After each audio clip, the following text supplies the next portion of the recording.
আজ আমাদের হেসেলে নতুন অতিথি।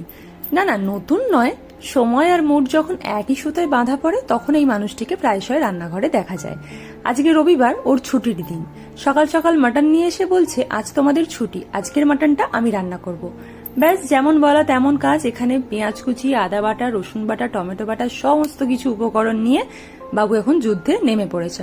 অন্যদিকে এখানে আলু ভাজাগুলোও হচ্ছে। রান্না আর খাওয়া দাওয়া, এই দুটো বিষয়ে আমার কর্তামশাই বরাবরই ভীষণ পারফেক্ট। বিয়ের আগে শুনতাম যে ও কিছু কিছু প্রিপারেশন বানাচ্ছে, আর বিয়ের পরেও এই সময় দেখেছি ওর সময় সুযোগ থাকলে ও মাঝে মধ্যেই কিছু না কিছু বানায়। আজকে কিন্তু আলু দিয়ে এরকম মাটনের ঝোলটা হয়েছিল দুর্দান্ত ভালো। এক কথায় রবিবারের দুপুরটা কিন্তু একদম জমে ক্ষীর। গরম গরম এরকম বাটি চাপা ভাত, তার সাথে ধোঁয়া ওটা মাটনের ঝোল, আর সাথে যদি থাকে একটা লেবু, ব্যাস আর কি চাই। পরের হাতে এরকম গরম গরম মাটনের ঝোল আর তার সাথে গরম গরম ভাত, দুপুরটা জাস্ট জমে গেল।